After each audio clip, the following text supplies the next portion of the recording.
Géopolitique et diplomatie dans le monde. Eh bien, on en parle dans ce nouveau numéro de votre émission. Madame, Monsieur, bienvenue. Nous allons pouvoir faire un focus sur les perspectives de l'année 2026. Bien évidemment, on va revenir également sur les grands moments qui ont marqué cette année et qui s'achève, l'année 2025.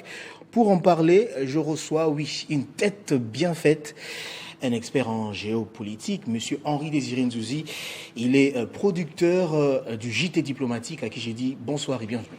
Bonsoir, merci de m'accueillir. Merci d'avoir répondu à l'invitation de Télé 50. C'est la énième fois au cours de cette année 2025. C'est toujours avec plaisir. Plaisir partagé. Alors, Henri, il y a une activité à laquelle vous avez participé, qui est d'ailleurs récente, à laquelle le président de la République a pris part. Je parle des conférences annuelles du secteur public. On a vu que le président de la République avait tenu un discours. Vous avez été parmi les organisateurs. Qu'est-ce qu'on peut retenir de ça ? D'abord, qu'il y a une volonté très claire de moderniser les services publics en RDC. Le ministère de la fonction publique s'est engagé depuis maintenant plusieurs années sous l'impulsion du ministre Jean-Pierre Liaou pour faire en sorte que ce secteur public puisse être aux normes internationales, à l'aune évidemment de l'innovation, mais aussi des développements technologiques, ce qui permet effectivement de rapprocher davantage les administrés de leur administration, et puis aussi, surtout c'est très important, de pouvoir confronter les vues entre les différents acteurs du secteur, c'est-à-dire gouvernement, institutions, partenaires privés du secteur public, etc., pour qu'ils puissent réfléchir ensemble sur la manière la plus efficace de pouvoir doter notre pays d'une administration et de services publics de qualité. Qu'est-ce qu'on peut retenir, parce que le président avait tenu une allocution, qu'est-ce qu'on peut retenir? Tout à fait. D'abord que sa vision, et celle qu'il défend depuis maintenant son accession donc au pouvoir, il y a bientôt maintenant 7 ans, consiste justement à rapprocher l'administration des administrés, mais surtout de faire en sorte que notre pays soit doté des meilleurs outils en la matière, ce qui permet d'améliorer la gouvernance, vous l'aurez compris, ce qui permet de fluidifier les relations entre, d'une part, les services publics et ceux qui en sont les principaux bénéficiaires, c'est-à-dire les usagers, les citoyens, et puis surtout de rapprocher celles qui, pour des raisons géographiques, sont trop éloignées, en faisant en sorte précisément que tout le monde puisse avoir accès à des services publics de qualité. À quand les prochaines conférences? La date n'a pas été fixée. Je rappelle que c'est notamment l'École nationale d'administration qui a pris cette initiative, puisque ces conférences font partie du fameux plan stratégique 2025-2027.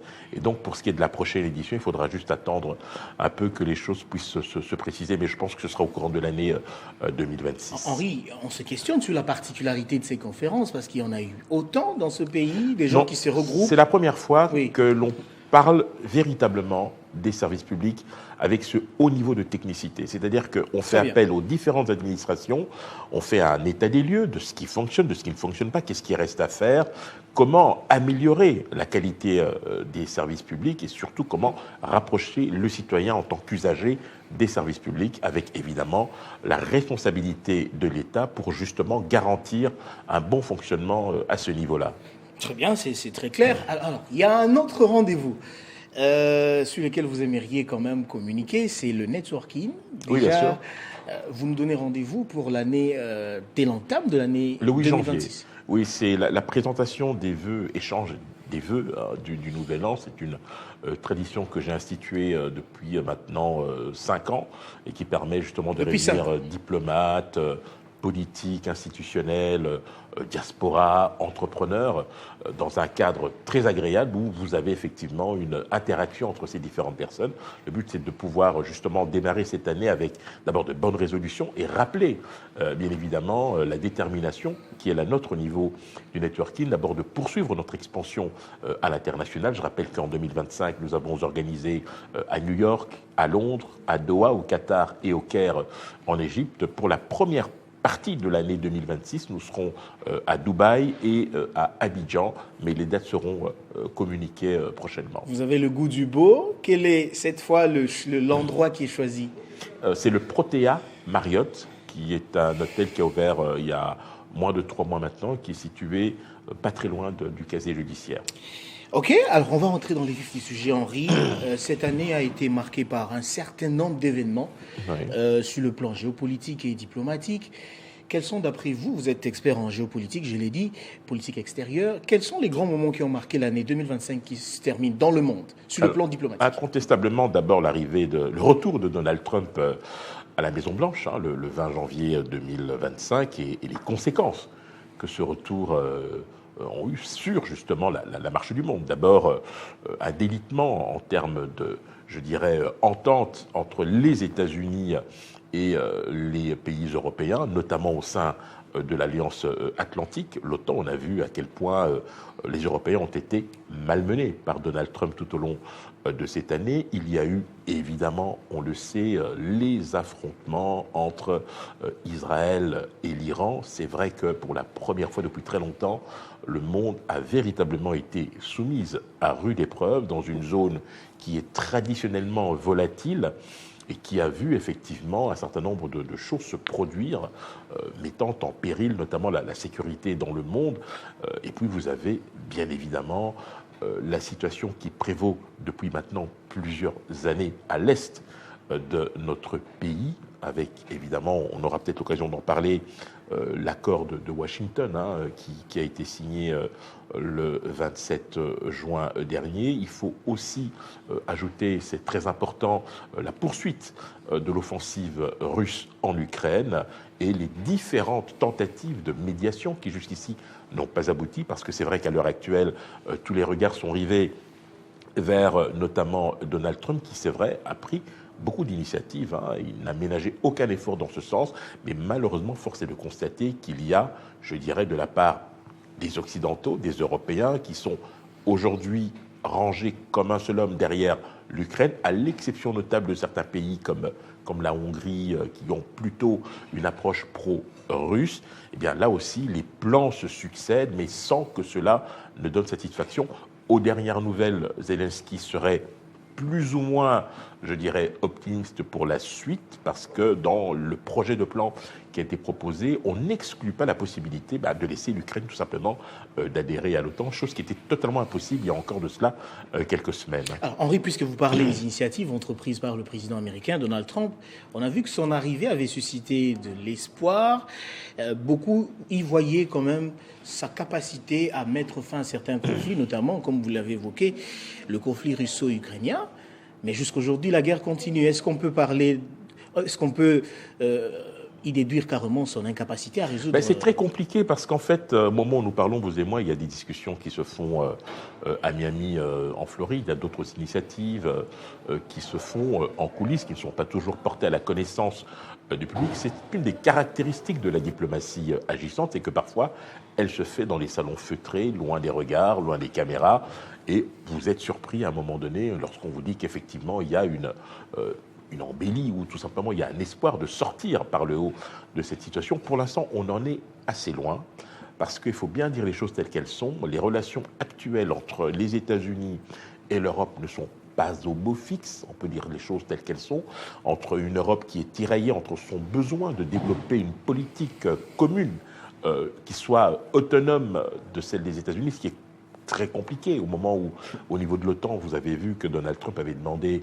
aux pays européens d'augmenter de manière substantielle leur contribution. On a vu que les pays comme l'Espagne ont déjà dit que c'est pas question.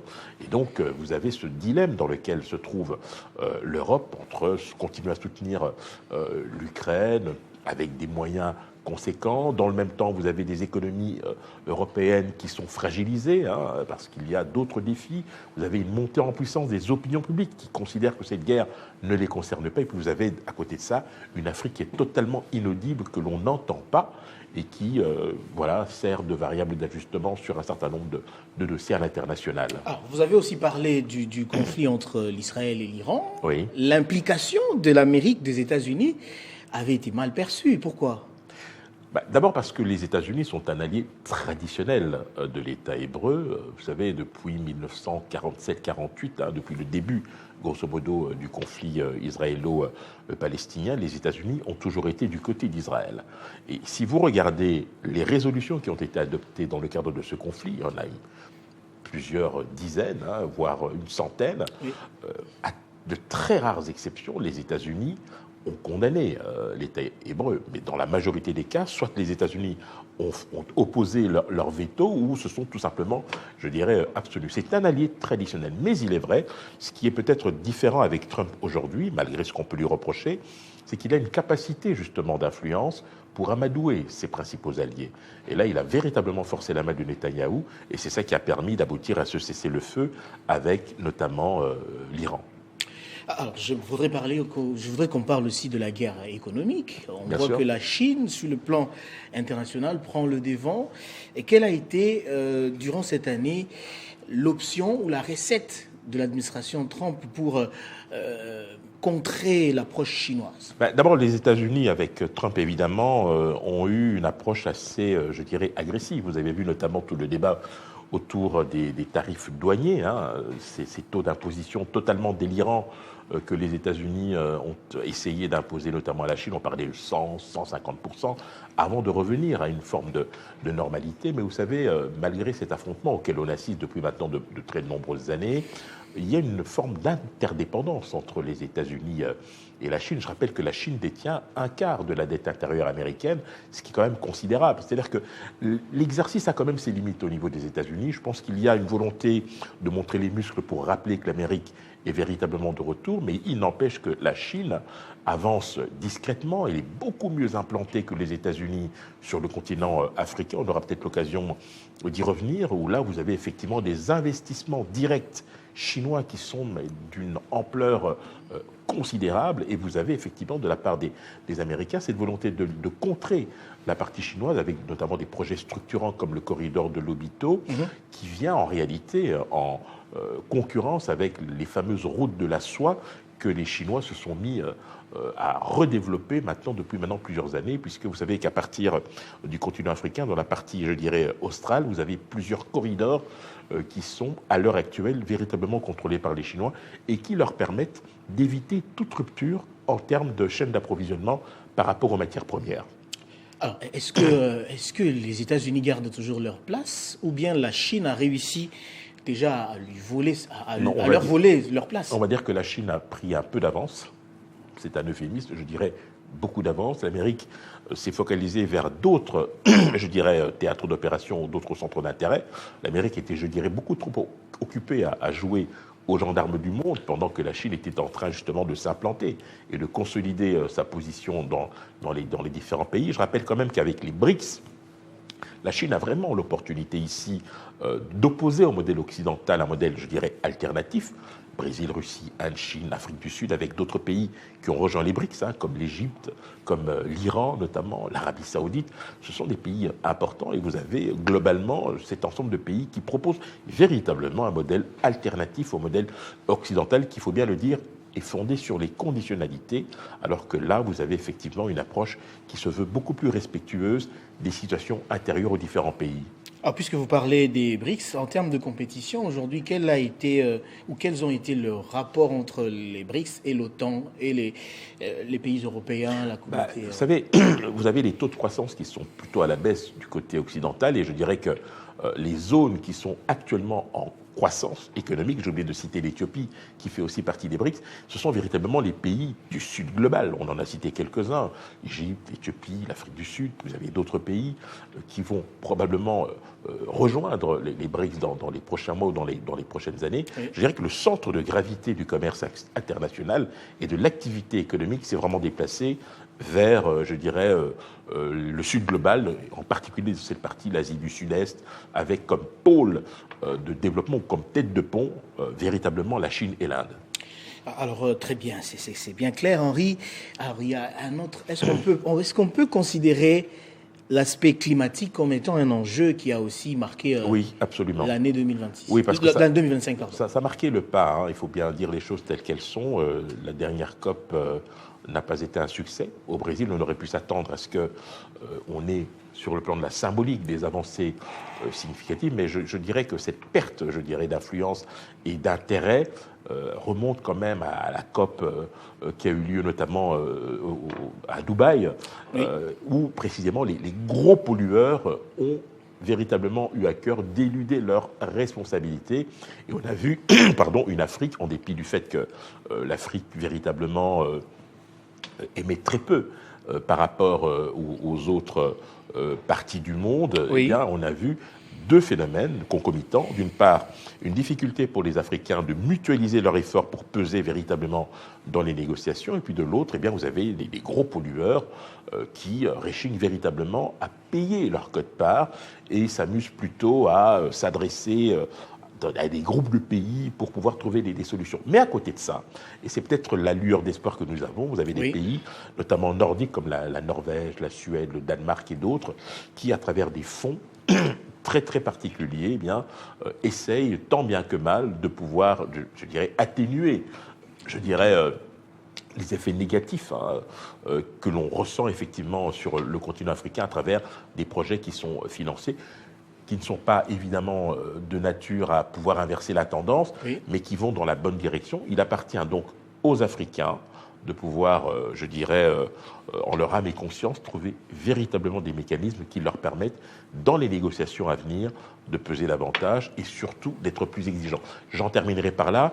La RDC, pays solution depuis la COP vous avez lu dans mes pensées, Henri. de Glasgow, doit pouvoir être en capacité de monnayer cette position exceptionnelle. Très bien. Le bassin du Congo, une biodiversité exceptionnelle, et donc nous avons une responsabilité particulière, aussi grande que le Brésil, aussi grande que l'Indonésie, parce que nous sommes véritablement au cœur d'enjeux importants. Et j'en terminerai par là, vous avez la future, qui a déjà commencé, transition énergétique, qui aujourd'hui nous donne une responsabilité écrasante, ne serait-ce que pour une seule et bonne raison, c'est que nous avons en RDC une très forte concentration de minerais critiques qui précisément seront au cœur de cette transition énergétique. Alors, avant de parler des perspectives 2026, Henri, j'aimerais qu'on parle, vous l'avez évoqué, de l'accord de Washington, qui a été signé en 2 temps, on va dire le 27 juin et puis le 4 décembre. Le 27 juin, les ministres des Affaires étrangères, et le 4 décembre, les 2 chefs d'État, Félix-Antoine Tshisekedi et Paul Kagame, sous la médiation de Donald Trump. Henri, mais cet accord semble être violé, continue d'être violé par le Rwanda. Pourquoi ? Alors, je vais peut-être rappeler les fondamentaux, c'est qu'au fond, cet accord se décline en sous-accords, on va dire ça comme ça.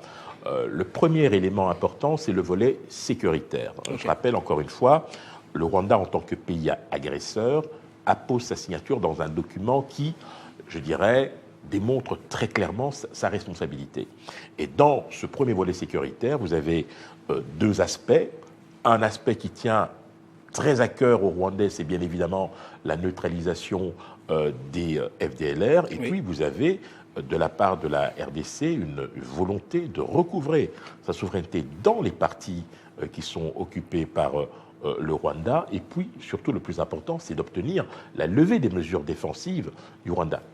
On appelle ça pudiquement mesures défensives, mais en réalité, c'est une présence militaire liée justement à des considérations qui, aujourd'hui, n'abusent plus personne. On sait très bien que le Rwanda est en RDC pour des raisons fallacieuses. Deuxième volet de l'accord, c'est un volet qui est en rapport avec les questions économiques, c'est le fameux cadre d'intégration économique qui lui-même se décline en 2 sous-accords bilatéraux, États-Unis-RDC, États-Unis-Rwanda. Ce que je peux vous dire simplement à ce stade-ci, c'est que nous devons impérativement veiller, indépendamment des insuffisances que peuvent comporter cet accord de Washington, veiller à ce que nos intérêts bien compris soient non seulement pris en considération, mais respectés, et nous donner également les moyens. Et je pense que c'est aussi le sens de la résolution 2808 qui a été adoptée récemment, qui nous donne désormais les coups des franges pour pouvoir repartir, à la conquête de nos différents territoires, avec en toile de fond, très clairement, la mise au banc des nations du Rwanda, qui aujourd'hui, je le dis avec mes mots, mais je le pense, est un État paria. est un État paria. Absolument. Henri, mais la responsabilité de Washington est aussi remise en cause. Washington qui a mené la médiation et qui a fait la pression sur le Rwanda. On a vu qu'un retrait a été annoncé, mais le gouvernement parle d'un faux retrait. Oui, alors le gouvernement a de bonnes raisons de penser qu'il s'agit d'un faux retrait. Vous savez, la grosse difficulté, nous en avons eu l'occasion à maintes reprises d'en parler sur ce plateau, j'ai toujours parlé de la fameuse règle du fight and talk. En réalité, lorsque vous êtes dans la perspective de négociation, oui, vous avez sur le terrain des avancées qui se font de manière à ce qu'au moment des discussions, eh bien, vous avez un rapport de force qui soit favorable dans un sens ou dans l'autre. Et puis vous avez d'autres éléments qui sont d'une très grande complexité. C'est lorsque vous créez des zones d'ambiguïté stratégique, c'est-à-dire que vous ne savez pas très bien quel statut accorder à telle ou telle zone, et vous ne savez pas très bien dans quelle mesure ces zones, effectivement, sont concernées par tel volet de l'accord ou par telle dynamique de négociation. Vous avez ce petit jeu auquel s'adonnent le Rwanda et le M23 depuis maintenant de très longues années. Ça remonte déjà, il faut bien le dire, depuis 2012, un peu avant l'accord cadre d'Addis Abeba, oui, et les déclarations de Nairobi du 13 décembre 2013, où vous aviez effectivement ce jeu de rôle. Vous avez d'un côté le Rwanda qui signait, et vous avez le M23 qui ne sentait pas lié par ce que faisait le Rwanda, et inversement. Aujourd'hui, ce petit jeu va pouvoir enfin cesser pour deux raisons. La première, c'est que l'un des points forts de cette résolution 2808, c'est que la MONUSCO revient au devant de la scène avec un mandat robuste. Avec un nouveau d'ailleurs. Un mandat robuste et une capacité d'intervention pour, effectivement, le cas échéant, faire respecter d'une part le cessez-le-feu, mais surtout pour faire en sorte que le M23 puisse quitter les zones dans lesquelles il se trouve. Je rappelle que la résolution 2773, qui avait été signée au mois de février, n'a jamais été appliquée. Okay. Et cette résolution demandait très clairement le retrait inconditionnel des troupes rwandaises et puis l'abandon des villes de Goma et Bukavu par le M23. Cela n'a jamais été fait. Je forme le vœu pour ma part que cette énième résolution ne restera pas lettre morte, oui, en dépit du caractère unanime, je dirais, de son adoption, parce que, et on aura l'occasion certainement d'en parler, mais je pense que nous n'en avons pas fini malheureusement avec le Rwanda, et 2026 risque de nous réserver encore d'autres surprises. D'autres surprises, Henri, est-ce qu'on peut considérer que cette pression que les États-Unis ont fait sur le Rwanda, qui a conduit justement à ce faux retrait annoncé, est-ce qu'on peut considérer que c'est un effet de l'accord ? S'il y a un faux retrait, il n'y a pas retrait. Donc, moi, je pense que le Rwanda mais cette pression-là, est-ce qu'on peut considérer que c'est un effet de l'accord ? Oui et non, parce que je reste très mitigé finalement, parce que vous savez, on est quand même dans une partie d'échec où on peut effectivement, pour une consommation internationale ou extérieure, afficher une forme de détermination, mais continuer à être tolérant par rapport à des initiatives hasardeuses. Kagame est dans la transgression depuis toujours, et je l'ai toujours dit, la transgression fait bouger les lignes. Peut-être qu'il serait temps que nous aussi, nous puissions être dans la transgression, dans la mesure où nous pouvons faire bouger les lignes en prenant des initiatives fortes, qui peuvent dans un premier temps effectivement faire hurler, mais qui auront le mérite de pouvoir rétablir un certain équilibre dans la dynamique que nous souhaitons insuffler dans tout ce qui reste à faire. Dans tout ce qui reste à faire. Qu'est-ce qui pourrait être, d'après vous, l'attitude des États-Unis, parce que sa crédibilité est mise en cause. Les États-Unis se sont engagés dans cet accord de Washington fermement. On sait très bien qu'il y a des intérêts économiques qui sont en jeu. Les Américains ne supportent pas l'instabilité. Donc s'il y a du business derrière, les États-Unis vont vouloir s'assurer qu'il n'y aura aucune entrave à ce que ce business se fasse correctement. Très bien. De la même manière, il faudra que les États-Unis, qui jouent, comme vous venez de le dire, leur crédibilité, se donnent véritablement les moyens de faire respecter cela. Quand vous prenez les propos de Marco Rubio, vous prenez les propos de Massad Boulos, vous prenez les propos de Donald Trump et d'autres acteurs importants de la diplomatie américaine, c'est un message qui est très clair. Maintenant, nous attendons de voir et de juger sur pièce. Ah, très bien, Henri. Nous attendons de voir. Eh bien, nous sommes impatients de voir la suite Comment vous voyez la suite Écoutez, en 2026, par exemple? Qu'est-ce qui se passe, en fait? Mais la suite, en fait, Vous êtes expert. En 2026, on aura des binômes, en fait, qui seront en opposition. Vous voyez que cette fin d'année aux États-Unis, notamment, c'est cet affrontement vis-à-vis du Venezuela. Vous avez l'armée américaine qui intercepte des bateaux soupçonnés de transporter de la drogue, et puis vous avez le président Maduro, dont on sait qu'il est contesté en interne par une certaine opposition qui est soutenue par les États-Unis. On voit que là, pour l'instant, l'attention des États-Unis est plutôt focalisée vers les Venezuela, qui, je le rappelle, est un des tout premiers producteurs mondiaux de pétrole. Vous avez un deuxième binôme, on le connaît, c'est depuis maintenant 2022 qu'il est, je dirais, en opposition, c'est Ukraine-Russie. Là encore, les choses ne risquent pas de changer. Je pense que Vladimir Poutine est dans une dynamique plutôt de conquête. Il voudra vraisemblablement pousser son avantage le plus loin possible, en jouant notamment sur les divisions apparentes des Occidentaux. Troisième binôme, on n'en a pas beaucoup parlé, mais je vous en dis quelques mots là maintenant pour l'instant.